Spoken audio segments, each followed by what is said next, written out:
Everyone welcome to मेहनती बच्चे this is साक्षी अग्रवाल। सो इस वीडियो ਦੇ ਵਿੱਚ ਆਪਾਂ ਪੜਨ ਜਾ ਰਹੇ ਹਾਂ ਸਪਰੈਡਸ਼ੀਟ ਐਕਸਲ ਬਾਰੇ। ਓਕੇ, ਇਹਦੇ ਵਿੱਚ ਜਿਹੜਾ ਐਕਸਲ ਟੌਪਿਕ ਉਹਦੇ ਵਿੱਚ ਮੇਨਲੀ ਕੁਐਸਚਨ ਸਪਰੈਡਸ਼ੀਟ ਦੇ ਉੱਪਰ ਆਉਂਦੇ ਆ। ਸੋ ਦੇਖਾਂਗੇ अच्छी तरीके ਦੇ ਨਾਲ ਜੋ ਵੀ ਇਹ ਟੌਪਿਕ ਦੇ ਵਿੱਚ ਮੇਨ ਚੀਜ਼ਾਂ ਨੇ। ਸੋ ਸਟਾਰਟ ਕਰਦੇ ਹਾਂ। ਸਪਰੈਡਸ਼ੀਟ ਐਪਲੀਕੇਸ਼ਨ ਜਿਹਨੂੰ ਕਿ ਆਪਾਂ ਸਪਰੈਡਸ਼ੀਟ ਵੀ ਬੋਲਦੇ ਹਾਂ, ਕੰਪਿਊਟਰ ਪ੍ਰੋਗਰਾਮ ਹੈ ਜਿਹੜਾ ਕਿ ਆਪਾਂ ਨੂੰ ਅਲਾਉ ਕਰਦਾ ਹੈ ਕਿ ਆਪਾਂ ਡਾਟਾ ਨੂੰ ਉਹਦੇ ਵਿੱਚ ਐਂਟਰ ਕਰ ਸਕਦੇ ਹਾਂ ਤੇ ਪ੍ਰੋਸੈਸ ਕਰ ਸਕਦੇ ਹਾਂ। ਸਪਰੈਡਸ਼ੀਟ ਜਿਹੜੀ ਹੈ ਉਹ ਕਿਹੜੀ ਫਾਰਮ ਚ ਹੁੰਦੀ ਹੈ? ਰੋਜ਼ ਤੇ ਕਾਲਮ ਦੀ ਫਾਰਮ ਚ ਹੁੰਦੀ ਹੈ। रोज है ਜਿਹੜੀਆਂ ਉਹ हॉरिजॉन्टल वेक्टर्स हैं, कॉलम वर्टिकल वेक्टर्स हैं। ਤੁਹਾਨੂੰ ਮੈਂ ਦਿਖਾਉਂਗੀ ਇਮੇजेस ਦੇ ਨਾਲ, ਸੋ ਹਜੇ ਸੁਣ ਲਓ, ਠੀਕ ਹੈ। ਮਤਲਬ रोज है ਜਿਹੜੀ हॉरिजॉन्टल ਹੁੰਦੀਆਂ ਨੇ ਤੇ ਜਿਹੜੀ ਕਾਲਮਸ ਆ ਉਹ वर्टिकल ਹੁੰਦੇ ਨੇ।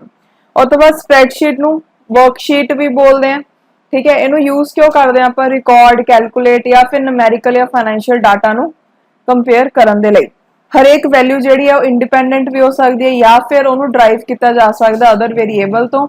ਜਿਹੜੀ ਡਰਾਈਵ ਵੈਲਿਊ ਹੁੰਦੀ ਹੈ ਉਹ ਕੋਈ ਨਾ ਕੋਈ ਅਰਥਮੈਟਿਕ ਐਕਸਪ੍ਰੈਸ਼ਨ ਜਾਂ ਫੰਕਸ਼ਨ ਦਾ ਰਿਜ਼ਲਟ ਹੁੰਦੀ ਹੈ। ਸਪਰੈਡਸ਼ੀਟ ਨੂੰ ਆਪਾਂ MS ਐਕਸਲ ਦੀ ਹੈਲਪ ਦੇ ਨਾਲ ਜਾਂ ਐਕਸਲ ਦੀ ਹੈਲਪ ਦੇ ਨਾਲ ਈਜ਼ੀਲੀ ਸਮਝ ਸਕਦੇ ਹਾਂ, ਠੀਕ ਹੈ। ਸੋ ਦੇਖੋ, ਸਭ ਤੋਂ ਪਹਿਲਾਂ ਸਪਰੈਡਸ਼ੀਟ ਨਾਲ ਰਿਲੇਟਡ ਕੁਝ ਬੇਸਿਕ ਡੈਫੀਨੇਸ਼ਨਸ ਦੇਖਦੇ ਹਾਂ। ਵਰਕਸ਼ੀਟ ਜਾਂ ਸਪਰੈਡਸ਼ੀਟ ਕੀ ਹੁੰਦੀ ਹੈ? ਵਰਕਸ਼ੀਟ ਜਾਂ ਸਪਰੈਡਸ਼ੀਟ ਜਿਹੜਾ ਟਰਮ ਹੈ ਉਹ ਯੂਜ਼ ਕਰਦੇ ਹਾਂ ਆਪਾਂ ਐਕਸਲ ਡਾਕੂਮੈਂਟਸ ਨੂੰ ਦੱਸਣ ਦੇ ਲਈ, ਠੀਕ ਹੈ। मतलब एक तरीके की कलैक्शन होंगे सैल्स दे, ऐसे सैल्स जिन्होंने ऑर्गेनाइज किया गया होंगे रोज ते कॉलम की फॉर्म दे विच। सो तुसीं इत्थे देख सकते हो स्प्रैडशीट है, इस स्प्रैडशीट दे विच बेसिकली की है सैल्स हैं अलग अलग ते रोज ते कॉलम्स की फॉर्म च ने, ठीक है। जिहड़ा वर्कशीट या स्प्रैडशीट हुंदी है वर्किंग सरफेस हुंदा है जिथे तुसीं अपना डाटा एंटर कर सकते हो। हरेक वर्कशीट दे विच 10,48,576 रोज हुंदियां ने, 16,384 कॉलम्स हुंदियां ने। ओके, तुसीं इत्थे देख सकते हो। सो जिहड़ी रोज है वो एवें हॉरिजेंटल जिहड़े ने उन्हां नूं बोलदे हैं ते जिहड़े वर्टिकल लाइनस हैं या वर्टिकल सैल्स हैं इन्हां नूं आपां बोलदे हैं कॉलम्स। उस तो बाद देखो वर्कबुक। हुण वर्कशीट ते वर्कबुक, शीट की हो गया एक सिंगल शीट होगी ते वर्कबुक दे विच की हो गया कलैक्शन ऑफ शीट्स। जिवें कि अगर आपां नोटबुक की गल करिए ते पेजिस की गल करिए, सो पेजिस नूं तुसीं कंपेयर कर सकदे हो वर्कशीट दे नाल या स्प्रैडशीट दे नाल ਤੇ ਨੋਟਬੁੱਕ ਨੂੰ ਤੁਸੀਂ ਕੰਪੇਅਰ ਕਰ ਸਕਦੇ ਹੋ ਵਰਕਬੁੱਕ ਦੇ ਨਾਲ। ਸੋ ਨੋਟਬੁੱਕ ਕੀ ਹੁੰਦੀ ਹੈ? ਜਿਹਦੇ ਵਿੱਚ ਪੇजेस ਨੂੰ ਅਗਰ ਆਪਾਂ ਜੁਆਇਨ ਕਰਦੇ ਇੱਕ ਦੂਜੇ ਨਾਲ ਜੋੜਦੇ ਤਾਂ ਨੋਟਬੁੱਕ ਬਣ ਜਾਂਦੀ ਹੈ। ਉਵੇਂ ਹੀ ਅਗਰ ਆਪਾਂ ਸਪਰੈਡਸ਼ੀਟਸ ਨੂੰ ਇਕੱਠਾ ਕਰ ਦਿੰਦੇ ਆ ਤਾਂ ਆਪਣੇ ਕੋਲ ਵਰਕਬੁੱਕ ਬਣ ਜਾਂਦੀ ਹੈ।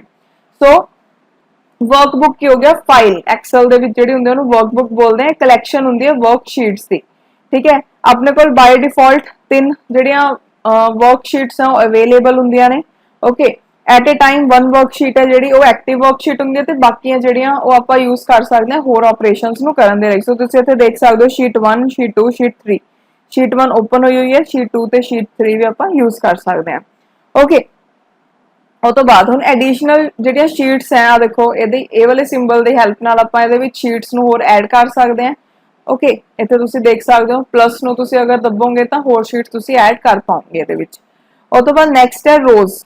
रोज है ਜਿਹੜੇ ਉਹ ਕੀ ਹੁੰਦੇ ਨੰਬਰਡ ਨੂਮੈਰੀਕਲੀ ਫਰਮ ਟੌਪ ਟੂ ਬਾਟਮ। ਜਿਹੜੇ ਰੋਜ਼ ਹੈ ਉਹਨਾਂ ਨੂੰ ਟੌਪ ਤੋਂ ਲੈ ਕੇ ਬਾਟਮ ਤੱਕ ਨੰਬਰਿੰਗ ਕੀਤੀ ਗਈ ਹੁੰਦੀ ਹੈ ਉਹਨਾਂ ਦੀ ਨੂਮੈਰੀਕਲੀ।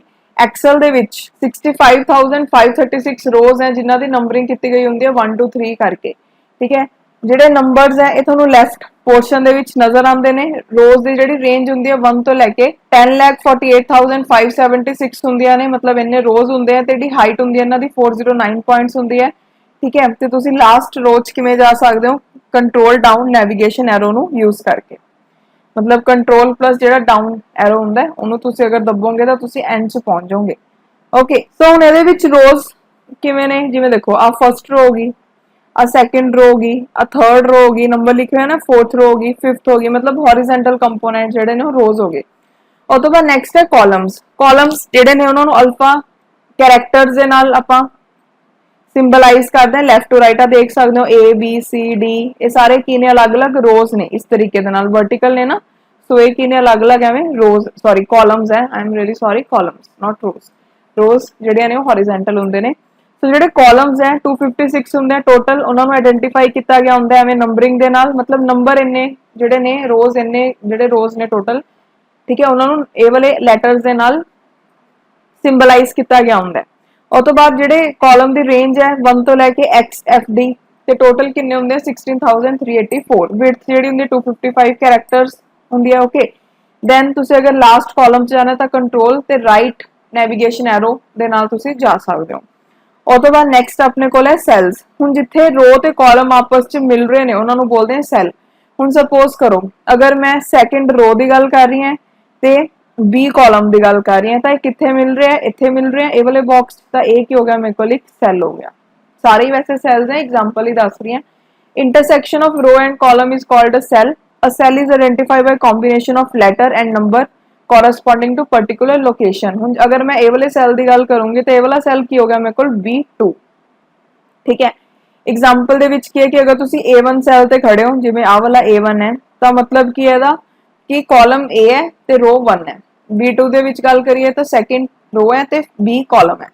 ਠੀਕ ਹੈ ਜਿਹੜਾ ਸੈਲ ਹੈ ਉਹ ਸਟੋਰ ਕਰਦਾ ਹੈ ਇੱਕ ਡਾਟਾ ਨੂੰ ਐਟ ਅ ਟਾਈਮ ਠੀਕ ਹੈ ਤੇ ਤੁਸੀਂ ਡਾਟਾ ਨੂੰ ਸਟੋਰ ਕਰ ਸਕਦੇ ਹੋ ਸੈਲ ਦੇ ਵਿੱਚ ਕਿਹੜਾ ਕਿਹੜਾ formula text value numeric value ਹੈ ਡਾਟਾ ਵੈਲਿਊ ਇਹ ਵੀ ਇੰਪੋਰਟੈਂਟ ਹੈ ਵੀ ਕਿਹੜਾ ਕਿਹੜਾ ਡਾਟਾ ਤੁਸੀਂ ਸਟੋਰ ਕਰ ਸਕਦੇ ਹੋ ਸੈਲ ਦੇ ਵਿੱਚ ਫਾਰਮੂਲਾ ਹੋਵੇ ਟੈਕਸਟ ਵੈਲਿਊ ਹੋਵੇ ਨੂਮੈਰਿਕਲ ਵੈਲਿਊ ਹੋਵੇ ਜਾਂ ਫਿਰ ਡਾਟਾ ਵੈਲਿਊ ਬਹੁਤ ਚੀਜ਼ਾਂ ਤੁਸੀਂ ਕਰ ਸਕਦੇ ਹੋ ਸੈਲ ਦੇ ਨਾਲ ਜਿਵੇਂ ਕਿ ਫੌਂਟ ਨੂੰ ਫਾਰਮੈਟ ਕਰ ਸਕਦੇ ਹੋ ਨੰਬਰ ਨੂੰ ਫਾਰਮੈਟਿੰਗ ਕਰ ਸਕਦੇ ਹੋ ਬੈਕਗ੍ਰਾਉਂਡ ਚੇਂਜ ਕਰ ਸਕਦੇ ਹੋ ਅਲਾਈਨਮੈਂਟ ਕਰ ਸਕਦੇ ਹੋ ਠੀਕ ਹੈ ਤੇ ਇੱਕ ਕੰਡੀਸ਼ਨਲ ਫਾਰਮੈਟਿੰਗ ਹੁੰਦੀ ਹੈ ਉਹ ਕਰ ਸਕਦੇ ਹੋ ਜਦੋਂ ਤੁਸੀਂ ਐਕਸਲ ਨੂੰ ਸਟਾਰਟ ਕਰਦੇ ਹੋ ਤਾਂ ਜਿਹੜਾ ਕਰਸਰ ਹੁੰਦਾ ਉਹ ਫਰਸਟ ਸੈਲ ਤੇ ਹੁੰਦਾ ਬਾਈ ਡਿਫਾਲਟ ਜਿਵੇਂ A1 ਤੇ ਹੋ ਗਿਆ ਤਾਂ ਹੁਣ ਜਿਹੜੇ A1 ਨੂੰ ਤੁਸੀਂ ਦੇਖ ਸਕਦੇ ਹੋ ਨਾ ਬਾਕੀ ਸੈਲਸ ਦੇ ਨਾਲੋਂ ਹਾਈਲਾਈਟ ਹੋਇਆ ਹੋਇਆ ਹੈ ਸੋ A1 ਕੀ ਹੈ ਮੇਰਾ ਐਕਟਿਵ ਸੈਲ ਹੈ ਠੀਕ ਹੈ ਮਤਲਬ ਐਕਟਿਵ ਸੈਲ ਦੀ ਨਿਸ਼ਾਨੀ ਕੀ ਹੈ ਕਿ ਐਵੇਂ ਹਾਈਲਾਈਟ ਹੋਇਆ ਹੁੰਦਾ ਬਾਰਡਰ ਦੇ ਨਾਲ ਆ ਦੇਖੋ ਜਿਹੜਾ ਐਕਟਿਵ ਸੈਲ ਹੁੰਦਾ ਉਹ ਕਿਹੜਾ ਸੈਲ ਹੁੰਦਾ ਜਿਹਨੂੰ ਕਿ ਆਪਾਂ ਨੇ ਸਿਲੈਕਟ ਕੀਤਾ ਹੋਵੇ ਤੇ ਆਇਡੈਂਟੀਫਾਈ ਕਿਵੇਂ ਹੁੰਦਾ ਬੋਲਡ ਆਊਟਲਾਈਨ ਹੁੰਦੀ ਹੈ ਸੈਲ ਦੇ ਅਰਾਊਂਡ ਆ ਦੇਖ ਸਕਦੇ ਹੋ ਇੱਥੇ ਠੀਕ ਹੈ ਉਹ ਤੋਂ ਬਾਅਦ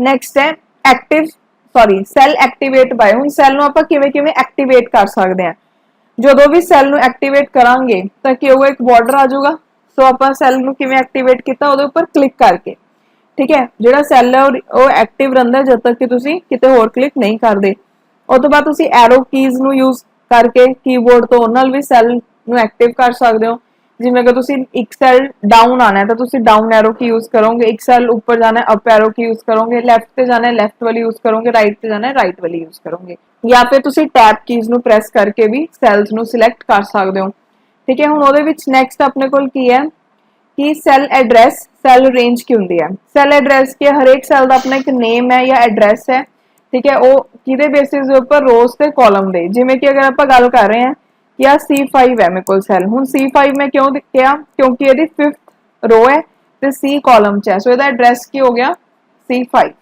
ਸੈਲ ਰੇਂਜ ਕੀ ਹੈ ਗਰੁੱਪ ਆਫ ਸੈਲਸ ਨੂੰ ਸੈਲ ਰੇਂਜ ਬੋਲਦੇ ਆ ਠੀਕ ਹੈ ਉਹ ਸੈਲ ਜਿਨ੍ਹਾਂ ਦਾ ਸਿੰਗਲ ਸੈਲ ਐਡਰੈਸ ਹੋਵੇ ਉਹਨਾਂ ਨੂੰ ਆਪਾਂ ਇੱਕ ਰੇਂਜ ਦੇ ਨਾਲ डिफाइन कर सकते हैं ठीक है कॉलन का यूज करके for example a cell range ਦੇ ਵਿੱਚ ਕੀ ਕਿਹਾ ਸਕਦਾ ਹੈ ਜਿਵੇਂ A1 A2 A3 ਤਾਂ ਮੇਰੇ ਕੋਲ ਅਗਰ ਮੈਂ ਇਹ ਸਾਰਿਆਂ ਨੂੰ ਸਿਲੈਕਟ ਕੀਤਾ ਤਾਂ ਮੇਰੇ ਕੋਲ A1 ਤੋਂ ਲੈ ਕੇ A8 ਤੱਕ ਜਿਹੜੇ ਸੈਲਸ ਹੈ ਉਹ ਕੀ ਆ ਗਈ ਮੇਰੇ ਕੋਲ ਸੈਲ ਦੀ ਰੇਂਜ ਆ ਗਈ ਠੀਕ ਹੈ ਮਤਲਬ ਇਹ ਸੇਮ ਕਾਲਮ ਚ ਨੇ ਰੋਜ਼ ਦਾ ਫਰਕ ਹੈ ਇਹਦੇ ਵਿੱਚ ਓਕੇ ਸੋ ਸੈਲ ਰੇਂਜ ਕੀ ਹੋਗੀ A1 ਤੋਂ ਲੈ ਕੇ B8 ਤੱਕ ਐਵੇਂ ਕਰਕੇ ਠੀਕ ਹੈ ਮਤਲਬ ਜਿਹੜੇ ਤੁਸੀਂ ਅਗਰ ਸੀਰੀਜ਼ ਆਫ ਸੈਲਸ ਨੂੰ ਸਿਲੈਕਟ ਕਰਦੇ ਹੋ ਤਾਂ ਉਹਨੂੰ ਆਪਾਂ ਕੀ ਬੋਲਦੇ ਨੇ ਸੈਲ ਰੇਂਜ ਉਹ ਤੋਂ ਬਾਅਦ ਨੈਕਸਟ ਹੈ ਸੈਲ ਰੈਫਰੈਂਸ ਸੈਲ ਰੈਫਰੈਂਸ ਇੱਕ ਟਰਮ ਹੈ ਜਿਹਨੂੰ ਯੂਜ਼ ਕੀਤਾ ਜਾਂਦਾ ਹੈ ਕੈਲਕੂਲੇਟ ਕਰਨ ਦੇ ਲਈ important calculation by using a cell or range of cell for a formula to calculate the result of formula in worksheet ठीक है we can use a cell reference for single formula or multiple formula cell the reference ਲੈਣਾ ਮਤਲਬ ਅਗਰ ਆਪਾਂ ਨੇ calculations ਕਰਨੀਆਂ ਨੇ ਤਾਂ ਆਪਾਂ ਸੈਲ ਦਾ ਰੈਫਰੈਂਸ ਲੈ ਕੇ ਉਹ ਕੈਲਕੂਲੇਸ਼ਨਸ ਨੂੰ ਕਰ ਸਕਦੇ ਹਾਂ ਕਿਹੜੇ ਕਿਹੜੇ ਸੈਲ ਰੈਫਰੈਂਸਸ ਹੁੰਦੇ ਆ ਰਿਲੇਟਿਵ ਰੈਫਰੈਂਸ ਐਬਸੋਲੂਟ ਰੈਫਰੈਂਸ ਤੇ mixed reference so relative reference ਕੀ ਹੈ in excel relative reference is used by default when it is copied to multiple cell it changes according to cell position for example ਅਗਰ ਤੁਸੀਂ calculate ਕਰਨਾ ਹੈ formula C1 ਦੇ ਵਿੱਚ C1 is equal to A1 plus B1 ਤਾਂ ਆਪਾਂ ਉਹਨੂੰ copy ਕਰਾਂਗੇ ਸੈਲ C2 ਦੇ ਵਿੱਚ ਤਾਂ ਆਪਣੇ ਕੋਲ ਉੱਥੇ ਵੀ ਜਿਵੇਂ ਆਪਾਂ ਨੇ ਇੱਕ ਸੈਲ ਦਾ ਕਰ ਲਿਆ ਕੈਲਕੂਲੇਟ ਤਾਂ ਉਹਨੂੰ ਦੂਸਰੇ ਵਿੱਚ ਜਦੋਂ ਇੰਪਲੀਮੈਂਟ ਕਰਾਂਗੇ ਤਾਂ ਆਪਣੇ ਕੋਲ ਉਹ ਵੀ ਆ ਗਿਆ ਠੀਕ ਹੈ ਇਹਨੂੰ ਕੀ ਬੋਲਦੇ ਆਪਾਂ ਰਿਲੇਟਿਵ ਰੈਫਰੈਂਸ ਉਹ ਤੋਂ ਬਾਅਦ ਨੈਕਸਟ ਹੈ ਐਬਸੋਲੂਟ ਰੈਫਰੈਂਸ ਸਮਟਾਈਮਸ ਆਪਾਂ ਨੂੰ ਕਈ ਵਾਰ ਐਵੇਂ ਹੁੰਦਾ ਹੈ ਕਿ ਆਪਾਂ ਕਾਪੀ ਕਰੀਏ ਫਾਰਮੂਲਾ ਨੂੰ ਇੱਕ ਸੈਲ ਤੋਂ ਦੂਸਰੇ ਤਾਂ ਜਿਹੜਾ ਉਹਦਾ ਸੈਲ ਰੈਫਰੈਂਸ ਹੈ ਕਿ ਉਹ ਚੇਂਜ ਨਾ ਹੋਵੇ ਜਦੋਂ ਆਪਾਂ ਉਹਨੂੰ ਇੱਕ ਤੋਂ ਦੂਜੇ 'ਚ ਕਰੀਏ ਠੀਕ ਹੈ ਸੋ ਇਸ ਕੇਸ ਦੇ ਵਿੱਚ ਐਬਸੋਲੂਟ ਰੈਫਰੈਂਸ ਨੂੰ ਯੂਜ਼ ਕੀਤਾ ਜਾਂਦਾ ਹੈ ਇਹ ਰੈਫਰੈਂਸ ਦੇ ਵਿੱਚ ਜਿਹੜਾ ਸੈਲ ਦਾ ਐਡਰੈਸ ਹੈ ਉਹ ਚੇਂਜ ਨਹੀਂ ਹੁੰਦਾ ਜਦੋਂ ਵੀ ਆਪਾਂ ਸੈਲ ਨੂੰ ਕਾਪੀ ਵੀ ਕਰਦੇ ਹਾਂ ਤਾਂ ਉਹਦਾ ਐਡਰੈਸ ਸੇਮ ਰਹਿੰਦਾ ਹੈ पहले विच एड्रैस चेंज हो रहा सी, ठीक है, बट ਇਹਦੇ ਵਿੱਚ ਜਿਹੜਾ ਐਡਰੈਸ ਉਹ ਸੇਮ ਰਹਿੰਦਾ ਹੈ। ਸੋ ਆਪਾਂ ਐਬਸੋਲੂਟ ਰੈਫਰੈਂਸ ਨੂੰ ਯੂਜ਼ ਕਰਕੇ ਕਿਸੇ ਰੋ ਜਾਂ ਕਾਲਮ ਨੂੰ ਕਨਸਟੈਂਟ ਕਰ ਸਕਦੇ ਹਾਂ। ਜਿਵੇਂ ਡਾਲਰ ਸਾਈਨ ਨੂੰ ਯੂਜ਼ ਕੀਤਾ ਜਾਂਦਾ ਹੈ ਫਾਰਮੂਲਾ ਅਗਰ ਆਪਾਂ ਨੇ ਟਾਈਪ ਕਰਨਾ ਹੋਵੇ ਐਬਸੋਲੂਟ ਰੈਫਰੈਂਸ ਦੇ ਵਿੱਚ, ਠੀਕ ਹੈ, ਜਿਹੜਾ ਡਾਲਰ ਸਾਈਨ ਹੈ ਉਹਨੂੰ ਆਪਾਂ ਯੂਜ਼ ਕਰ ਸਕਦੇ ਹਾਂ ਰੋ ਦੇ ਲਈ ਵੀ ਜਾਂ ਕਾਲਮ ਦੇ ਲਈ ਵੀ, ਓਕੇ, ਜਾਂ ਫਿਰ ਆਪਾਂ ਦੋਨਾਂ ਲਈ ਵੀ ਉਹਨੂੰ ਯੂਜ਼ ਕਰ ਸਕਦੇ ਹਾਂ। ਸੋ ਤੁਸੀਂ ਦੇਖੋ ਇਹਦੇ ਵਿੱਚ ਜਿਵੇਂ ਤੁਸੀਂ ਡਾਲਰ ਸਾਈਨ ਯੂਜ਼ ਕਰਤਾ ਤਾਂ ਜਿਹੜਾ ਇਹ ਵਾਲਾ ਹੈ ਇਹ ਕਨਸਟੈਂਟ ਰਹੂਗਾ, ਠੀਕ ਹੈ, मतलब जो इत्थे रिजल्ट दसूगा वो इनू ते इनू यूज करूगा पहले A1 ਨੂੰ। ਉਹ ਤੋਂ ਬਾਅਦ ਨੈਕਸਟ ਹੈ mixed reference. Mixed reference combination ਹੁੰਦਾ ਰਿਲੇਟਿਵ ਤੇ ਐਬਸੋਲੂਟ ਦਾ। ਮਿਕਸਡ ਰੈਫਰੈਂਸ ਦੇ ਵਿੱਚ ਡਾਲਰ ਸਾਈਨ ਦਾ ਯੂਜ਼ ਕੀਤਾ ਜਾਂਦਾ ਰੋ ਜਾਂ ਕਾਲਮ ਦੇ ਨਾਲ, ਓਕੇ। ਉਹ ਤੋਂ ਬਾਅਦ ਹੁਣ ਨੈਕਸਟ ਦੇਖਦੇ ਹਾਂ ਆਪਾਂ ਸੈੱਲ ਕੰਟੈਂਟ। ਕੋਈ ਵੀ ਇਨਫੋਰਮੇਸ਼ਨ ਜਿਹੜੀ ਤੁਸੀਂ ਐਂਟਰ ਕਰਦੇ ਹੋ ਸਪਰੈਡਸ਼ੀਟ ਦੇ ਵਿੱਚ ਉਹ ਸਟੋਰ ਹੁੰਦੀ ਹੈ ਸੈੱਲ ਦੇ ਵਿੱਚ। ਜਿਹੜਾ ਸੈੱਲ ਹੈ ਉਹਦੇ ਵਿੱਚ ਅਲੱਗ-ਅਲੱਗ ਤਰੀਕੇ ਦਾ ਕੰਟੈਂਟ ਹੁੰਦਾ ਹੈ। ਕੀ ਹੋ ਸਕਦਾ ਹੈ? ਟੈਕਸਟ ਹੋ ਸਕਦਾ ਹੈ, ਫਾਰਮੈਟਿੰਗ, ਫਾਰਮੂਲਾਜ਼ ਜਾਂ functions. Text cell can contain text जिमें कि लैटर्स, नंबर्स या फिर डेट्स, ठीक है। इत्थे देख सकते हो लैटर्स हो गए जिमें डेट दे विच लैटर्स हो गए, दैन नंबर्स हो गए ते डेट्स हो गए। फॉर्मैटिंग सैल्स दे विच फॉर्मैटिंग एट्रीब्यूट्स हुंदे हैं जिहड़े कि लैटर्स किस तरीके नाल नजर आउणगे, नंबर्स या डेट किस तरीके नाल डिस्प्ले होणगे उन्हां आपां चेंज कर सकते हैं। जिवें इत्थों तो इत्थे आ गया आपां, इत्थे सारा कुछ चेंज है ना, ओके। उस तो बाद नैक्सट है कि फॉर्मैटिंग दे विच आपां बैकग्राउंड कलर नूं भी चेंज कर सकते हैं। जिवें कि इत्थे अपने कोल वाइट कलर सी इहदे विच आपां ने पिंक दा यूज करता। फार्मूला ते फंक्शन की हुंदा जिहड़े सैल ਉਹਦੇ ਵਿੱਚ फार्मूला फंक्शंस ਹੁੰਦੇ ਜਿਹੜੇ ਕੈਲਕੂਲੇਟ ਕਰਦੇ ਆ ਸੈੱਲ ਦੀ ਵੈਲਿਊ। ਜਿਵੇਂ ਕਿ ਆਪਾਂ ਨੇ ਸਮ B2 B8 ਲਿਖਤਾ ਤਾਂ ਇਹ ਵੈਲਿਊ ਨੂੰ ਐਡ ਕਰ ਦੂਗਾ ਹਰੇਕ ਸੈੱਲ ਦੀ ਜਿਹੜੀ ਜਿਹਦੀ ਰੇਂਜ ਹੈ B2 ਤੋਂ ਲੈ ਕੇ B8 ਤੱਕ ਤੇ ਆਪਣੇ ਕੋਲ ਜਿਹੜਾ ਟੋਟਲ ਹੈ ਉਹ B9 ਦੇ ਵਿੱਚ ਸ਼ੋ ਹੋ ਜਾਊਗਾ, ਠੀਕ ਹੈ। ਉਹ ਤੋਂ ਬਾਅਦ ਨੈਕਸਟ ਹੈ formula bar. Excel formula bar दे विच तीन कंपोनेंट्स हुंदे हैं, cell name box, formula bar buttons ते cell content. So name box हो गया, फॉर्मूला बार बटन हो गया ते सैल दे जिहड़े कंटेंट्स है वो हो गए। जिहड़ा लेफ्ट मोस्ट है उन्होंने आपां सैल नेम बॉक्स बोलते हैं, मिडल नूं फॉर्मूला बार बटन बोलते हैं ते राइट वन नूं एक्टिव सैल बोलते हैं। Data formula enter in active cell है जिहड़ा अपीयर हुंदा है राइट मोस्ट सैक्शन दे विच। उस तों बाद सैल नेम बॉक्स देखो जिहड़ा सैल नेम बॉक्स है सब तो लेफ्ट ते हुंदा है, ठीक है। ਤੇ ਇਹਦੇ ਵਿੱਚ ਜਿਹੜਾ ਸੈੱਲ ਦਾ ਨੇਮ ਬਾਕਸ ਹੈ ਇਹਦੇ ਵਿੱਚ ਕੀ ਆਪਾਂ ਨੂੰ ਰਿਪਰੈਜ਼ੈਂਟ ਹੁੰਦਾ ਹੈ ਕਿ ਆਪਣੇ ਕੋਲ ਐਕਟਿਵ ਸੈੱਲ ਕਿਹੜਾ ਹੈ ਉਹਦਾ ਨਾਮ ਆਉਂਦਾ ਹੈ, ਠੀਕ ਹੈ। ਉਸ ਤੋਂ ਬਾਅਦ ਨੈਕਸਟ ਹੈ ਫਾਰਮੂਲਾ ਬਾਰ ਬਟਨ। ਜਿਹੜਾ ਮਿਡਲ ਕੰਪੋਨੈਂਟ ਹੈ ਫਾਰਮੂਲਾ ਬਾਰ ਬਟਨ ਹੈ। 3 ਫਾਰਮੂਲਾ ਬਾਰ ਬਟਨ ਅਵੇਲੇਬਲ ਹੁੰਦੇ ਆਪਣੇ ਕੋਲ, ਓਕੇ। ਇੱਕ ਹੁੰਦਾ ਇਹਦੇ ਵਿੱਚ ਮੇਨਲੀ ਆਪਣੇ ਕੋਲ ਤਿੰਨ ਚੀਜ਼ਾਂ ਨੇ, ਕਿਹੜੀਆਂ? Cross that is cancel, enter that is tick mark ਤੇ insert function button that is FX, ਠੀਕ ਹੈ। ਜਿਹੜਾ ਕੈਂਸਲ ਬਟਨ ਹੈ ਤੇ ਟਿਕ ਮਾਰਕ ਹੈ ਉਹ ਇਨੇਬਲ ਕਰਦੇ ਆ ਉਦੋਂ ਹੀ ਇਨੇਬਲ ਹੁੰਦਾ, ਸੌਰੀ, ਜਦੋਂ ਤੁਸੀਂ ਐਡਿਟ ਕਰਦੇ ਹੋ ਸੈੱਲ ਨੂੰ। ਅਗਰ ਤੁਸੀਂ ਕੈਂਸਲ ਬਟਨ ਨੂੰ ਕਲਿੱਕ ਕਰਦੇ ਹੋ ਤਾਂ ਤੁਸੀਂ ਜਿਹੜੀ ਐਂਟੀਟੀ ਲਿਖੀ ਹੋਈ ਹੈ ਸੈੱਲ ਦੇ ਵਿੱਚ ਉਹ ਕੈਂਸਲ ਹੋ ਜਾਊਗੀ। ਅਗਰ ਤੁਸੀਂ ਟਿਕ ਮਾਰਕ ਨੂੰ ਕਰੋਗੇ ਪ੍ਰੈਸ, ਠੀਕ ਹੈ, ਤਾਂ ਉਹ ਇਨਸਰਟ ਕਰ ਦੂਗਾ ਡਾਟਾ ਸੈੱਲ ਦੇ ਵਿੱਚ। ਜਿਹੜਾ ਥਰਡ ਬਟਨ ਹੈ ਉਹ ਇਨਸਰਟ ਫੰਕਸ਼ਨ ਹੈ, ਇਹਦੇ ਨਾਲ ਤੁਸੀਂ ਜਿਹੜਾ ਫੰਕਸ਼ਨ ਆ ਉਹਨੂੰ ਇਨਸਰਟ ਕਰ ਸਕਦੇ ਹੋ। ਜਿਹੜੇ ਫੰਕਸ਼ਨਸ ਆਪਣੇ ਕੋਲ ਅਵੇਲੇਬਲ ਹੁੰਦੇ ਉਹ ਲਿਸਟ ਚੋਂ ਤੁਸੀਂ ਜਿਹੜਾ ਵੀ ਫੰਕਸ਼ਨ ਇਨਸਰਟ ਕਰਨਾ ਚਾਹੁੰਦੇ ਹੋ ਉਹ ਕਰ ਸਕਦੇ ਹੋ। ਉਸ ਤੋਂ ਬਾਅਦ ਨੈਕਸਟ ਹੈ ਸੈੱਲ ਕੰਟੈਂਟ। ਜਿਹੜਾ ਸੈੱਲ ਕੰਟੈਂਟ ਹੈ ਰਾਈਟ ਮੋਸਟ ਕੰਪੋਨੈਂਟ ਹੈ, ਠੀਕ ਹੈ। ਇਹਦੇ ਵਿੱਚ ਆਪਣੇ ਕੋਲ ਕੰਟੈਂਟ ਨਜ਼ਰ ਆਉਂਦੇ ਆ ਵੀ ਕਿਹੜਾ ਕੀ ਲਿਖਿਆ ਹੋਇਆ ਉਹ ਸੈੱਲ ਦੇ ਵਿੱਚ ਜੋ ਆਪਾਂ ਨੇ ਸਿਲੈਕਟ ਕੀਤਾ ਹੈ। ਦੇਖੋ ਜਿਹੜਾ ਫਰਸਟ ਸੀਗਾ ਸੈੱਲ ਨੇਮ ਬਾਕਸ ਉਸ ਦਾ ਸੈੱਲ ਦਾ ਨੇਮ ਆ ਰਿਹਾ ਸੀ ਤੇ ਜਿਹੜਾ ਸੈੱਲ ਕੰਟੈਂਟ ਇਹਦੇ ਵਿੱਚ ਇਹ ਪਤਾ ਲੱਗਦਾ ਵੀ ਸੈੱਲ 'ਚ ਲਿਖਿਆ ਕੀ ਹੋਇਆ, ਓਕੇ। ਸੋ ਨੈਕਸਟ ਨੂੰ ਆਪਾਂ ਗੱਲ ਕਰਦੇ ਲੇਬਲ ਦੀ। ਕੋਈ ਟੈਕਸਟ ਜਾਂ ਸਪੈਸ਼ਲ ਕੈਰੈਕਟਰ ਨੂੰ ਆਪਾਂ ਲੇਬਲ ਦੀ ਤਰ੍ਹਾਂ ਯੂਜ਼ ਕਰ ਸਕਦੇ ਹਾਂ ਰੋਜ਼ ਤੇ ਕਾਲਮਸ ਦੇ ਵਿੱਚ। ਬੇਸਿਕਲੀ ਲੇਬਲ ਕੀ ਦੱਸਦੇ ਆ ਕਿ ਕਿਹੜੀ ਇਨਫੋਰਮੇਸ਼ਨ ਆਪਾਂ ਨੇ ਉਹ ਸੈੱਲ ਦੇ ਵਿੱਚ ਪੁੱਟ ਕੀਤੀ ਹੋਈ ਹੈ। ਜਿਵੇਂ ਕਿ ਆਪਾਂ ਨੇ ਇੱਥੇ ਲੇਬਲ ਦੇਤਾ ਫਸਟ ਨੇਮ ਦਾ, ਮਤਲਬ ਆਪਾਂ ਇਹਦੇ ਨੀਚੇ ਬੰਦੇ ਦਾ ਫਸਟ ਨੇਮ ਲਿਖਾਂਗੇ, ਦੈਨ ਬੀ ਕਾਲਮ ਦੇ ਵਿੱਚ ਆਪਾਂ ਉਹਦਾ ਲਾਸਟ ਨੇਮ ਲਿਖਾਂਗੇ, ਸੀ ਦੇ ਵਿੱਚ ਉਹਦਾ ਐਡਰੈਸ ਲਿਖਾਂਗੇ, ਡੀ 'ਚ ਸਿਟੀ ਲਿਖਾਂਗੇ, ਈ 'ਚ ਸਟੇਟ ਲਿਖਾਂਗੇ ਤੇ ਐਫ 'ਚ ਉਹਦਾ ਜ਼ਿਪ ਕੋਡ ਲਿਖਾਂਗੇ, ਓਕੇ। ਸੋ ਆਪਾਂ ਨੇ ਉੱਪਰ ਇੱਥੇ ਜਿਹੜਾ ਦੱਸਿਆ ਵੀ ਕੀ ਚੀਜ਼ਾਂ ਆਪਾਂ ਲਿਖ ਰਹੇ ਹਾਂ ਉਹ ਲੇਬਲਸ ਹੋ ਗਏ। ਉਸ ਤੋਂ ਬਾਅਦ ਨੈਕਸਟ ਹੈ ਰੈਪ ਟੈਕਸਟ। ਕੁਝ ਇੰਪੋਰਟੈਂਟ ਪੁਆਇੰਟਸ ਪੜਨ ਜਾ ਰਹੇ ਹਾਂ ਆਪਾਂ ਐਕਸਲ ਦੇ ਬਾਰੇ। ਸਭ ਤੋਂ ਪਹਿਲਾ ਹੈਗਾ ਰੈਪ ਟੈਕਸਟ। ਜਿਹੜਾ ਇਹ ਆਪਸ਼ਨ ਹੈ ਹੋਮ ਟੈਬ 'ਚ ਹੁੰਦਾ ਹੈ। ਐਕਸਲ ਰੈਪ ਟੈਕਸਟ ਫੀਚਰ ਹੈ ਜਿਹੜਾ ਹੈਲਪ ਕਰਦਾ ਹੈ ਕਿ ਤੁਸੀਂ ਡਿਸਪਲੇ ਕਰੋ ਲੌਂਗਰ ਟੈਕਸਟ ਨੂੰ ਸੈੱਲ ਦੇ ਵਿੱਚ, ਠੀਕ ਹੈ, ਤਾਂ ਕਿ ਉਹ ਦੂਸਰੇ ਸੈੱਲ 'ਚ ਨਾ ਜਾਵੇ। ਮਤਲਬ ਤੁਸੀਂ ਅਗਰ ਜਿਵੇਂ ਇੱਕ ਸੈੱਲ ਦੇ ਵਿੱਚ ਤੁਹਾਡਾ ਟੈਕਸਟ ਨਹੀਂ ਆ ਰਿਹਾ ਤਾਂ ਤੁਸੀਂ ਰੈਪ ਟੈਕਸਟ ਦੇ ਆਪਸ਼ਨ ਦੇ ਨਾਲ ਉਹਨੂੰ ਇੱਕ ਸੈੱਲ ਦੇ ਵਿੱਚ ਲੈ ਕੇ ਆ ਸਕਦੇ ਹੋ। ਮਤਲਬ ਟੈਕਸਟ ਦਾ ਸਾਈਜ਼ ਤੁਹਾਡਾ ਬੜਾ ਹੈ ਸੈੱਲ ਨਾਲੋਂ, ਠੀਕ ਹੈ। ਉਸ ਤੋਂ ਬਾਅਦ ਤੁਸੀਂ ਇਹਦੇ ਲਈ ਸ਼ਾਰਟ ਕੀ ਵੀ ਯੂਜ਼ ਕਰ ਸਕਦੇ ਹੋ Alt+H+W। ਉਸ ਤੋਂ ਬਾਅਦ ਨੈਕਸਟ ਹੈ ਮਰਜ ਐਂਡ ਸੈਂਟਰ। ਹੁਣ ਮਰਜ ਐਂਡ ਸੈਂਟਰ ਦੇ ਨਾਲ ਕੀ ਹੈ ਕਿ ਜਿਵੇਂ ਆਪਣੇ ਕੋਲ ਦੋ ਸੈਲਸ ਹੈ, ਠੀਕ ਹੈ, ਆਪਾਂ ਇਹ ਵਾਲੇ ਦੋਨੋਂ ਸੈਲਸ ਨੂੰ ਮਰਜ ਕਰਨਾ ਚਾਹੁੰਦੇ ਹਾਂ ਆਪਸ ਦੇ ਵਿੱਚ ਕਿ ਇੱਕ ਬਣ ਜੇ, ਤਾਂ ਆਪਾਂ ਇਹਨੂੰ ਮਰਜ ਕਰਾਂਗੇ ਤਾਂ ਆਪਣੇ ਕੋਲ ਐਵੇਂ ਦੇਖੋ ਇੱਥੇ ਪਹਿਲਾਂ ਦੋ ਸੈਲ ਸੀ ਹੁਣ ਇੱਕ ਰਹਿ ਗਿਆ।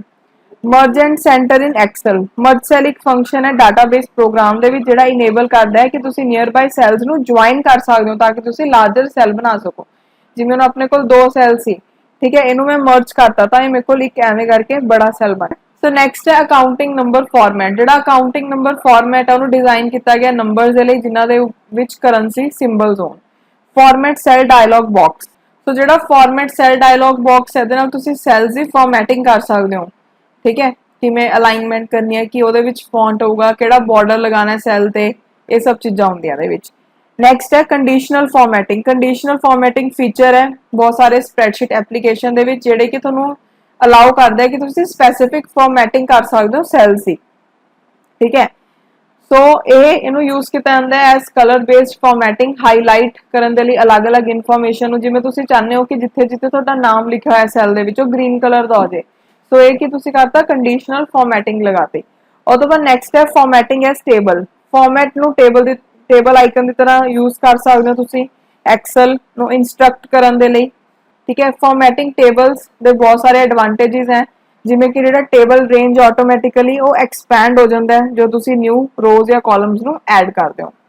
ਉਸ ਤੋਂ ਬਾਅਦ ਨੈਕਸਟ ਆਪਣੇ ਕੋਲ ਹੈ cell group. Insert delete format buttons ਹੈ ਜਿਹੜੇ ਉਹ ਸੈਲ ਗਰੁੱਪ ਦੇ ਪਾਰਟ ਹੈ। ਇੱਥੇ ਤੁਸੀਂ ਦੇਖ ਸਕਦੇ ਹੋ ਇਨਸਰਟ ਡਿਲੀਟ ਤੇ ਫਾਰਮੈਟ। ਜਿਹੜਾ ਇਹ ਗਰੁੱਪ ਹੈ ਉਹ ਹੋਮ ਟੈਬ ਰਿਬਨ ਦੇ ਵਿੱਚ ਹੁੰਦਾ ਹੈ। ਨੈਕਸਟ ਹੈ ਪਾਈਵਟ ਟੇਬਲ। ਪਾਈਵਟ ਟੇਬਲ ਇੱਕ ਡਾਟਾ ਸਮਰਾਈਜ਼ੇਸ਼ਨ ਟੂਲ ਹੈ ਜਿਹਨੂੰ ਕਿ ਯੂਜ਼ ਕੀਤਾ ਜਾਂਦਾ ਹੈ ਡਾਟਾ ਪ੍ਰੋਸੈਸਿੰਗ ਦੇ ਲਈ। ਪਾਈਵਟ ਟੇਬਲ ਨੂੰ ਤੁਸੀਂ ਯੂਜ਼ ਕਰਦੇ ਹੋ summarize, sort, reorganize, group, count, total ਜਾਂ ਐਵਰੇਜ ਕਰਨ ਦੇ ਲਈ ਡਾਟਾ ਦਾ, ਠੀਕ ਹੈ। ਇਹ ਅਲਾਉ ਕਰਦਾ ਯੂਜ਼ਰਸ ਨੂੰ ਕਿ ਉਹ ਟ੍ਰਾਂਸਫਾਰਮ ਕਰੇ ਰੋਜ਼ ਨੂੰ ਕਾਲਮਸ ਦੇ ਵਿੱਚ ਤੇ ਕਾਲਮਸ ਨੂੰ ਰੋਜ਼ ਦੇ ਵਿੱਚ। ਓਕੇ, ਪਾਈਵਟ ਟੇਬਲ ਨੇ ਜਿਹੜੇ ਉਹ ਵਰਕਸ਼ੀਟ ਟੇਬਲਸ ਹੈ ਜਿਹੜੇ ਕਿ ਤੁਹਾਨੂੰ ਹੈਲਪ ਕਰਦੇ ਆ ਕਿ ਤੁਸੀਂ ਸਮਰਾਈਜ਼ ਕਰ ਸਕਦੇ ਹੋ ਜਿਹੜਾ ਤੁਹਾਡਾ ਡਾਟਾ ਤੁਹਾਨੂੰ ਨਜ਼ਰ ਆ ਰਿਹਾ ਉਹਨੂੰ ਸਮਰਾਈਜ਼ ਕਰਨ ਦੇ ਲਈ ਇਹਦਾ ਯੂਜ਼ ਕੀਤਾ ਜਾਂਦਾ ਹੈ। ਉਸ ਤੋਂ ਬਾਅਦ ਨੈਕਸਟ ਹੈ ਚਾਰਟਸ। ਮੋਸਟ ਕਾਮਨ ਟਾਈਪ ਦੇ ਚਾਰਟਸ ਕਿਹੜੇ-ਕਿਹੜੇ ਹੁੰਦੇ ਐਕਸਲ ਦੇ ਵਿੱਚ? Pie chart, column chart, line chart, area chart, scatter graph ਤੇ ਪਾਈਵਟ ਚਾਰਟ। ਇੰਪੋਰਟੈਂਟ ਹੈ, ਯਾਦ ਰੱਖਿਓ। ਉਸ ਤੋਂ ਬਾਅਦ ਨੈਕਸਟ ਆਪਣੇ ਕੋਲ ਹੈ ਸਪਾਰਕ ਲਾਈਨਸ। ਸਪਾਰਕ ਲਾਈਨ ਇੱਕ ਟਾਈਨੀ ਚਾਰਟ ਹੁੰਦੀ ਹੈ ਵਰਕਸ਼ੀਟ ਸੈਲ ਦੇ ਵਿੱਚ ਜਿਹੜੀ ਪ੍ਰੋਵਾਈਡ ਕਰਦੀ ਹੈ ਤੁਹਾਨੂੰ ਕਿ ਤੁਸੀਂ ਡਾਟਾ ਨੂੰ ਵਿਜ਼ੂਅਲ ਰਿਪਰੈਜ਼ੈਂਟੇਸ਼ਨ ਦੇ ਸਕਦੇ ਹੋ, ਠੀਕ ਹੈ। ਸਪਾਰਕ ਲਾਈਨਸ ਦਾ ਯੂਜ਼ ਕੀਤਾ ਜਾਂਦਾ ਟ੍ਰੈਂਡਸ ਨੂੰ ਦਿਖਾਉਣ ਦੇ ਲਈ ਵੈਲਿਊਜ਼ ਦੇ ਵਿੱਚ, ਜਿਵੇਂ ਕਿ ਸੀਜ਼ਨਲ ਇਨਕਰੀਜ਼ ਕਿੰਨਾ ਆ, ਡਿਕਰੀਜ਼ ਕਿੰਨਾ ਆ, ਸਾਈਕਲਸ ਵਗੈਰਾ ਅਗਰ ਤੁਸੀਂ ਸ਼ੋ ਕਰਨੇ ਹੋ, ਜਿਵੇਂ ਸਪੋਜ਼ ਕੋਈ ਕੰਪਨੀ ਹੈ, ਕੰਪਨੀ ਨੇ ਆਪਣੀ ਗਰੋਥ ਸ਼ੋ ਕਰਨੀ ਹੈ ਤਾਂ ਉਹ ਸਪਾਰਕ ਲਾਈਨਸ ਦਾ ਯੂਜ਼ ਕਰ ਸਕਦੀ ਹੈ। ਤਿੰਨ ਤਰੀਕੇ ਦੇ ਸਪਾਰਕ ਲਾਈਨਸ ਹੁੰਦੇ ਹਨ, ਲਾਈਨ, ਕਾਲਮ, ਵਿਨ ਜਾਂ ਲੌਸ। ਤੁਸੀਂ ਇੱਥੇ ਦੇਖ ਸਕਦੇ ਹੋ ਲਾਈਨ, ਕਾਲਮ, ਵਿਨ ਜਾਂ ਲੌਸ। ਓਕੇ, ਉਸ ਤੋਂ ਬਾਅਦ data tool group. Data tool group ਦੇ ਵਿੱਚ ਸਭ ਤੋਂ ਪਹਿਲਾਂ ਟੈਕਸਟ ਟੂ ਕਾਲਮ। ਜੋ ਤੁਸੀਂ ਟੈਕਸਟ ਟੂ ਕਾਲਮ ਨੂੰ ਕਲਿੱਕ ਕਰਦੇ ਹੋ ਤਾਂ ਤੁਸੀਂ ਸੈਪਰੇਟ ਕਰਦੇ ਹੋ ਕੰਟੈਂਟਸ ਨੂੰ ਇੱਕ ਸੈਲ ਦੇ ਡਾਟਾਬੇਸ ਦੇ ਵਿੱਚ ਦੋ ਸੈਪਰੇਟ ਕਾਲਮਸ ਦੇ ਵਿੱਚ। ਓਕੇ, ਜਿਵੇਂ ਕਿ ਇੱਕ ਸੈਲ ਹੈ ਉਹਦੇ ਵਿੱਚ ਲਾਸਟ ਨੇਮ ਤੇ ਫਸਟ ਨੇਮ ਹੈ, ਸੋ ਤੁਸੀਂ ਟੈਕਸਟ ਟੂ ਕਾਲਮ ਦਾ ਯੂਜ਼ ਕਰੋਗੇ ਤਾਂ ਕੀ ਹੈ ਤੁਹਾਡਾ ਜਿਹੜਾ ਫਸਟ ਨੇਮ ਹੈ ਉਹ ਇੱਕ ਸੈਲ 'ਚ ਆ ਜਾਊਗਾ ਤੇ ਜਿਹੜਾ ਲਾਸਟ ਨੇਮ ਹੈ ਉਹ ਦੂਸਰੇ ਸੈਲ 'ਚ ਆ ਜਾਊਗਾ। ਫਲੈਸ਼ ਫਿਲ, ਅਗਰ ਤੁਸੀਂ ਆਟੋਮੈਟਿਕਲੀ ਫਿਲ ਕਰਨੀ ਹੈ ਵੈਲਿਊਜ਼ ਤਾਂ ਤੁਸੀਂ ਫਲੈਸ਼ ਫਿਲ ਨੂੰ ਯੂਜ਼ ਕਰਦੇ ਹੋ। ਉਸ ਤੋਂ ਬਾਅਦ ਨੈਕਸਟ ਹੈ ਰਿਮੂਵ ਡੁਪਲੀਕੇਟਸ। ਇਹ ਜਿਹੜਾ ਬਟਨ ਹੈ ਹੈਲਪ ਕਰਦਾ ਕਿ ਤੁਸੀਂ ਡੁਪਲੀਕੇਟ ਰੋਜ਼ ਹੈ ਜਿਹੜੀਆਂ ਉਹਨੂੰ ਡਿਲੀਟ ਕਰ ਸਕਦੇ ਹੋ ਵਰਕਸ਼ੀਟ ਦੇ ਵਿੱਚ। ਓਕੇ, ਉਸ ਤੋਂ ਬਾਅਦ ਨੈਕਸਟ ਹੈ ਡਾਟਾ ਵੈਲੀਡੇਸ਼ਨ। ਇਨਵੈਲਿਡ ਇਨਫੋਰਮੇਸ਼ਨ ਨੂੰ ਕਿ ਤੁਸੀਂ ਸੈਲ ਦੇ ਵਿੱਚ ਐਂਟਰ ਨਾ ਕਰੋ ਤਾਂ ਤੁਸੀਂ ਇਹਦੇ ਲਈ ਡਾਟਾ ਵੈਲੀਡੇਸ਼ਨ ਨੂੰ ਯੂਜ਼ ਕਰਦੇ ਹੋ, ਠੀਕ ਹੈ, ਮਤਲਬ ਡਾਟਾ ਨੂੰ ਵੈਲੀਡੇਟ ਕਰਨਾ, ਇਹ ਮਤਲਬ ਹੋ ਗਿਆ। ਨੈਕਸਟ ਹੈ what if analysis. What if analysis ਇੱਕ ਪ੍ਰੋਸੈਸ ਹੈ ਚੇਂਜ ਕਰਨ ਦਾ ਵੈਲਿਊਜ਼ ਨੂੰ ਸੈਲ ਦੇ ਵਿੱਚ, ਇਹ ਦੇਖਣ ਦੇ ਲਈ ਕਿ ਅਗਰ ਤੁਸੀਂ ਕੋਈ ਚੇਂਜ ਕਰਦੇ ਹੋ ਫਾਰਮੂਲਾਜ਼ ਨੂੰ ਤਾਂ ਉਹਦਾ ਕੀ ਅਸਰ ਹੁੰਦਾ ਹੈ, ਕਿ ਅਗਰ ਤੁਸੀਂ ਐਵੇਂ ਕਰੋਗੇ ਤਾਂ ਕੀ ਹੋਊਗਾ। ਓਕੇ, ਉਸ ਤੋਂ ਬਾਅਦ ਨੈਕਸਟ ਹੈ ਸੌਰਟ ਐਂਡ ਫਿਲਟਰ। ਜਿਹੜਾ ਫਿਲਟਰ ਹੈ ਉਹ ਤੁਹਾਨੂੰ ਐਬਿਲਿਟੀ ਦਿੰਦਾ ਕਿ ਤੁਸੀਂ ਜਿਹੜਾ ਡਾਟਾ ਹੈ ਕਾਲਮ ਦੇ ਵਿੱਚ ਉਹਨੂੰ ਫਿਲਟਰ ਕਰ ਸਕਦੇ ਹੋ, ਠੀਕ ਹੈ। ਤੇ ਸੌਰਟਿੰਗ ਹੈਲਪ ਕਰਦਾ ਹੈ ਕਿ ਤੁਸੀਂ ਡਾਟਾ ਨੂੰ ਸੌਰਟ ਕਰ ਸਕਦੇ ਹੋ according to date, number, alphabetic order. ਉਸ ਤੋਂ ਬਾਅਦ ਆਊਟਲਾਈਨ। ਐਕਸਲ ਅਲਾਉ ਕਰਦਾ ਹੈ ਤੁਹਾਨੂੰ ਕਿ ਤੁਸੀਂ ਗਰੁੱਪ ਕਰੋ ਕਾਲਮਸ ਜਾਂ ਰੋਜ਼ ਨੂੰ ਤਾਂ ਕਿ ਉਹ ਹਿਡਨ ਜਾਂ ਡਿਸਪਲੇ ਹੋਣ ਇੱਕ ਸਿੰਗਲ ਮਾਊਸ ਕਲਿੱਕ ਦੇ ਨਾਲ, ਠੀਕ ਹੈ। ਮਤਲਬ ਅਗਰ ਤੁਸੀਂ ਕਲਿੱਕ ਕਰੋ ਤਾਂ ਜਿਹੜੇ ਰੋਜ਼ ਜਾਂ ਕਾਲਮਸ ਉਹਨੇ ਸਿਲੈਕਟ ਕੀਤੇ ਹੋਏ ਨੇ ਉਹ ਸ਼ੋ ਹੋ ਜਾਣ ਜਾਂ ਫਿਰ ਉਹ ਹਾਈਡ ਹੋ ਜਾਣ, ਠੀਕ ਹੈ। ਉਸ ਤੋਂ ਬਾਅਦ ਨੈਕਸਟ ਹੈ ਆਪਣੇ ਕੋਲ ਹੈ ਸਪੈਲਿੰਗ ਡਾਇਲੌਗ ਬਾਕਸ। ਇਹਦੇ ਨਾਲ ਤੁਸੀਂ ਸਪੈਲਿੰਗ ਚੈੱਕ ਕਰ ਸਕਦੇ ਹੋ ਸਪੈਲਿੰਗ ਡਾਇਲੌਗ ਬਾਕਸ ਦੇ ਨਾਲ, ਠੀਕ ਹੈ। ਉਸ ਤੋਂ ਬਾਅਦ ਮੈਕਰੋਜ਼। ਐਕਸਲ ਮੈਕਰੋ ਰਿਕਾਰਡ ਤੇ ਪਲੇਬੈਕ ਟੂਲ ਹੈ ਜਿਹੜਾ ਕਿ ਰਿਕਾਰਡ ਕਰਦਾ ਤੁਹਾਡੇ ਐਕਸਲ ਸਟੈਪਸ ਨੂੰ, ਠੀਕ ਹੈ। ਤੇ ਤੁਸੀਂ ਮੈਕਰੋ ਨੂੰ ਓਨੇ ਟਾਈਮ ਹੀ ਚਲਾ ਸਕਦੇ ਹੋ ਜਿੰਨੀ ਵਾਰ ਤੁਸੀਂ ਚਾਹੁੰਦੇ ਹੋ। ਓਕੇ, ਤੇ ਰਿਵਿਊ ਟੈਬ ਦੇ ਵਿੱਚ ਹੁੰਦਾ इंटरनेट असिस्टेंट विजार्ड की है, एक एड इन विजार्ड है ਜਿਹੜੀ ਤੁਹਾਨੂੰ ਹੈਲਪ ਕਰਦੀ ਹੈ ਕਿ ਤੁਸੀਂ ਕ੍ਰੀਏਟ ਤੇ ਡਿਸਟ੍ਰੀਬਿਊਟ ਕਰ ਸਕਦੇ ਹੋ ਐਕਸਲ ਡਾਕੂਮੈਂਟਸ ਨੂੰ ਆਨਲਾਈਨ ਪਪੂਲਰ ਕਿਸੇ ਵੀ ਪਪੂਲਰ ਬ੍ਰਾਊਜ਼ਰ ਦੇ ਉੱਪਰ, ਠੀਕ ਹੈ, ਤੇ ਤੁਹਾਨੂੰ ਹੈਲਪ ਕਰਦਾ ਹੈ ਕਿ ਤੁਸੀਂ ਕਨਵਰਟ ਕਰੋ ਆਪਣੇ ਸਪਰੈਡਸ਼ੀਟ ਡਾਟਾ ਨੂੰ HTML ਫਾਰਮੈਟ ਦੇ ਵਿੱਚ। ਉਸ ਤੋਂ ਬਾਅਦ ਨੈਕਸਟ ਹੈ ਟਰਾਂਸਪੋਜ਼। ਟਰਾਂਸਪੋਜ਼ data is where the data in rows are turned into column and data in column turned into rows। Transpose का मतलब क्या है कि तुसी rows का डाटा column च कन्वर्ट करता, column का डाटा rows च करता। जिवें इत्थे देखो ये वाले डाटा नु इस तरीके नाल लिखता, ठीक है।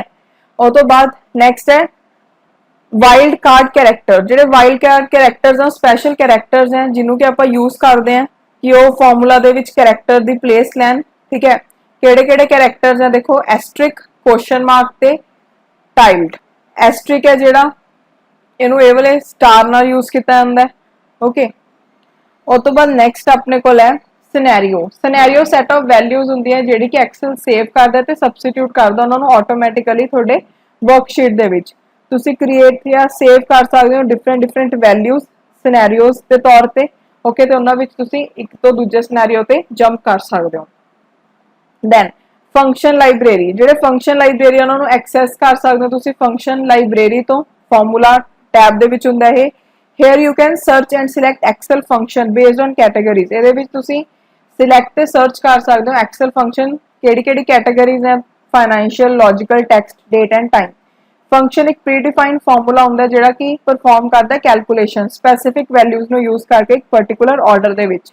One of the key benefit of function is that they can save our time because we do not have to write the formula। मतलब ਆਪਾਂ ਨੂੰ formula फंक्शन ਦੇ ਨਾਲ ਆਪਾਂ ਨੂੰ ਬਾਰ-ਬਾਰ formula यूज ਕਰਨ ਦੀ ਜ਼ਰੂਰਤ ਨਹੀਂ ਪੈਂਦੀ, ठीक है। जिवें formula एक मैथमेटिकल कैलकुलेशन ਹੁੰਦੀ है सेल्स ਤੇ ਜਿਹੜੇ formulas ਹੈ ਉਹ इक्वल टू साइन ਦੇ ਨਾਲ स्टार्ट ਹੁੰਦੇ हैं, ये चीज याद रखियो, ओके। जिवें कि ਤੁਹਾਨੂੰ फिगर नजर आ रही है ਇਹਦੇ ਵਿੱਚ ਜਿਹੜਾ ਸੈੱਲ E3 ਹੈ ਉਹਦਾ ਫਾਰਮੂਲਾ ਕੀ ਹੈ D1 D3 divide by F1 G1। ਤਾਂ ਤੁਹਾਡੇ ਕੋਲ ਵੈਲਿਊ ਕਿੰਨੀ ਆ ਗਈ 16, ठीक है।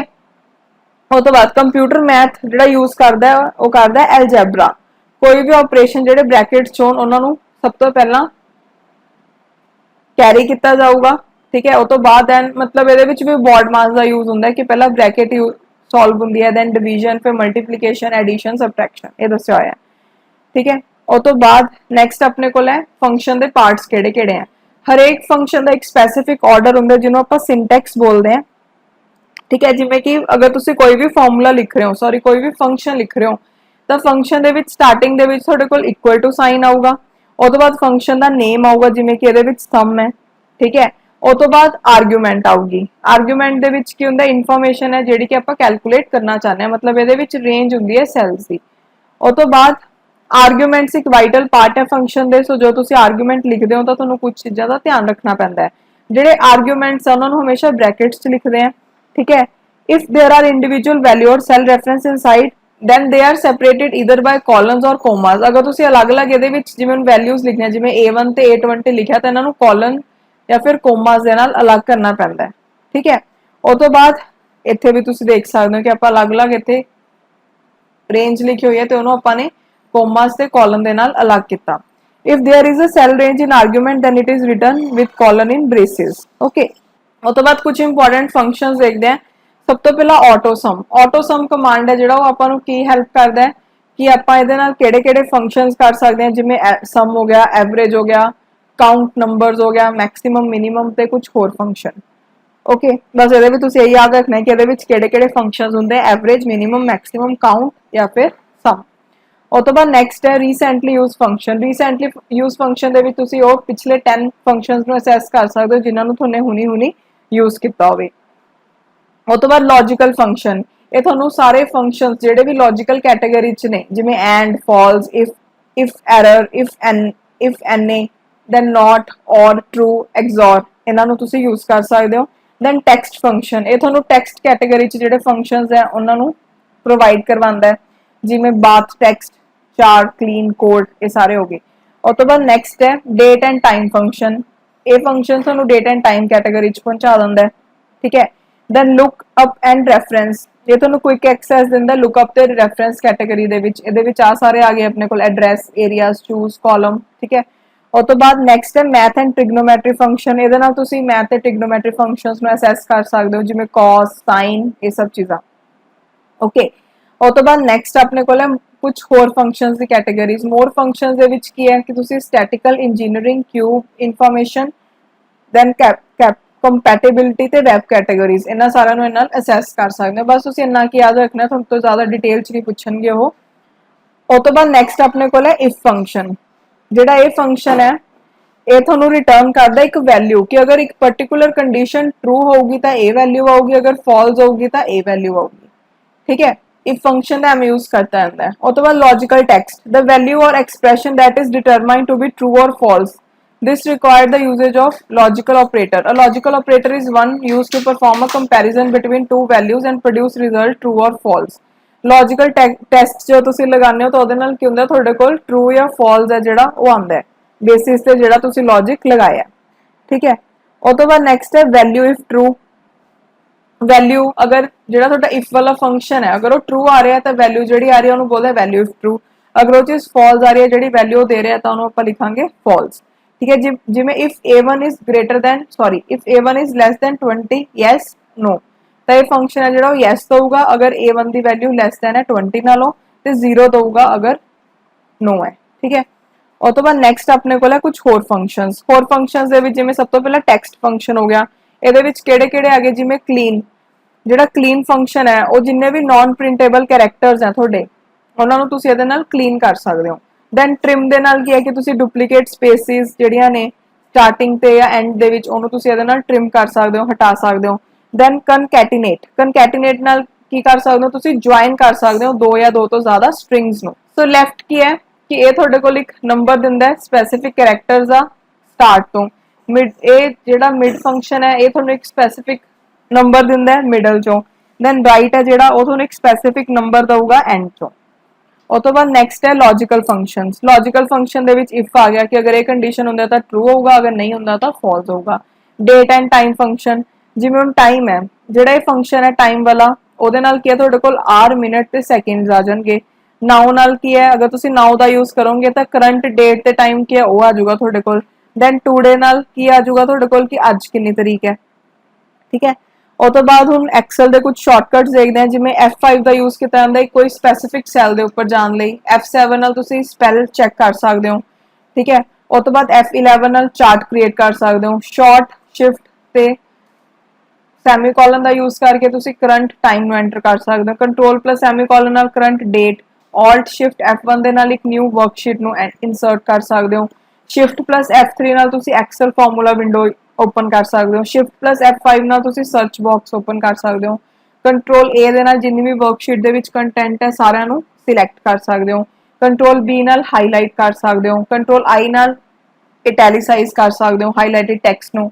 ਦੈਨ ਕੰਟਰੋਲ C ਨਾਲ ਕਾਪੀ ਕਰ ਸਕਦੇ ਹੋ। ਕੰਟਰੋਲ V ਨਾਲ ਪੇਸਟ, ਕੰਟਰੋਲ D ਨਾਲ ਫਿਲ, ਕੰਟਰੋਲ K ਨਾਲ ਇਨਸਰਟ ਕਰ ਸਕਦੇ ਹੋ ਲਿੰਕ, ਕੰਟਰੋਲ F ਨਾਲ ਫਾਈਂਡ ਤੇ ਰਿਪਲੇਸ ਕਰ ਸਕਦੇ ਹੋ। ਕੰਟਰੋਲ G ਦੇ ਨਾਲ ਤੁਸੀਂ ਆਪਸ਼ਨਸ ਚਲੇ ਜਾਓਗੇ।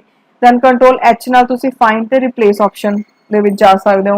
ਉਸ ਤੋਂ ਬਾਅਦ ਕੰਟਰੋਲ U ਦੇ ਨਾਲ ਹਾਈਲਾਈਟ ਜਿਹੜਾ ਟੈਕਸਟ ਹੋਇਆ ਉਹਨੂੰ ਅੰਡਰਲਾਈਨ ਕਰ ਸਕਦੇ ਹੋ। ਕੰਟਰੋਲ Y ਦੇ ਨਾਲ ਅੰਡਰਲਾਈਨ ਸਿਲੈਕਟਡ ਟੈਕਸਟ। ਠੀਕ ਹੈ, ਦੈਨ ਮਤਲਬ ਜਿਹੜਾ ਤੁਸੀਂ ਸਿਲੈਕਟ ਕੀਤਾ ਹੋਇਆ ਟੈਕਸਟ ਉਹ ਅੰਡਰਲਾਈਨ ਹੋ ਜਾਊਗਾ। ਕੰਟਰੋਲ 5 ਨਾਲ ਹਾਈਲਾਈਟ ਸਿਲੈਕਸ਼ਨ। ਠੀਕ ਹੈ, ਦੈਨ ਕੰਟਰੋਲ O ਦੇ ਨਾਲ ਓਪਨ ਆਪਸ਼ਨਸ। ਕੰਟਰੋਲ N ਦੇ ਨਾਲ ਨਿਊ ਡਾਕੂਮੈਂਟ ਖੁੱਲ ਜੂਗੀ। ਕੰਟਰੋਲ P ਦੇ ਨਾਲ ਪ੍ਰਿੰਟ ਡਾਇਲੌਗ ਬਾਕਸ ਓਪਨ ਹੋ ਜਾਊਗਾ। ਕੰਟਰੋਲ S ਦੇ ਨਾਲ ਸੇਵ, ਕੰਟਰੋਲ Z ਦੇ ਨਾਲ ਅੰਡੂ ਕਰ ਦੋਗੇ ਜਿਹੜਾ ਵੀ ਤੁਸੀਂ ਲਾਸਟ ਐਕਸ਼ਨ ਪਰਫਾਰਮ ਕੀਤਾ। ਉਸ ਤੋਂ ਬਾਅਦ ਕੰਟਰੋਲ F9 ਨਾਲ ਕਰੰਟ ਵਿੰਡੋ ਨੂੰ ਤੁਸੀਂ ਮਿਨੀਮਾਈਜ਼ ਕਰ ਸਕਦੇ ਹੋ। ਕੰਟਰੋਲ F10 ਦੇ ਨਾਲ ਮੈਕਸਿਮਾਈਜ਼ ਕਰ ਸਕਦੇ ਹੋ ਵਿੰਡੋ ਨੂੰ। ਦੈਨ ਕੰਟਰੋਲ F6 ਦੇ ਨਾਲ ਤੁਸੀਂ ਦੋ ਵਰਕ ਬੁੱਕਸ ਦੇ ਵਿੱਚ ਸਵਿਚ ਕਰ ਸਕਦੇ ਹੋ।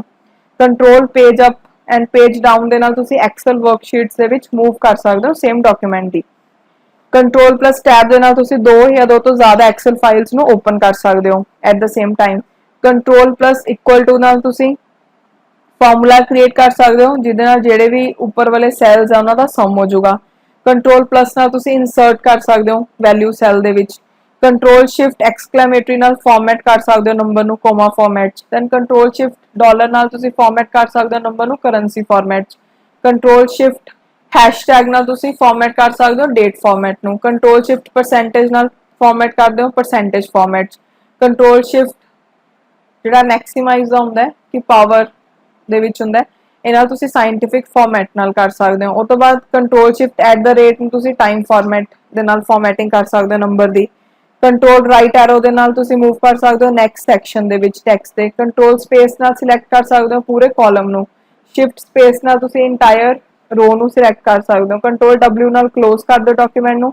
F2 ਦੇ ਨਾਲ ਤੁਸੀਂ ਸਿਲੈਕਟਡ ਜਿਹੜਾ ਤੁਹਾਡਾ ਸੈੱਲ ਆ ਉਹਨੂੰ ਐਡਿਟ ਕਰ ਸਕਦੇ ਹੋ। ਓਕੇ, ਸੋ ਇਹਦੇ ਨਾਲ ਹੀ ਜਿਹੜਾ ਆਪਣਾ ਐਕਸਲ ਦਾ ਲੈਕਚਰ ਹੈ ਉਹ ਖਤਮ ਹੁੰਦਾ ਹੈ। ਸੋ ਮਿਲਦੇ ਹਾਂ ਨੈਕਸਟ ਲੈਕਚਰ ਦੇ ਵਿੱਚ। ਅੱਜ ਲਈ ਇੰਨਾ ਹੀ। Thank you.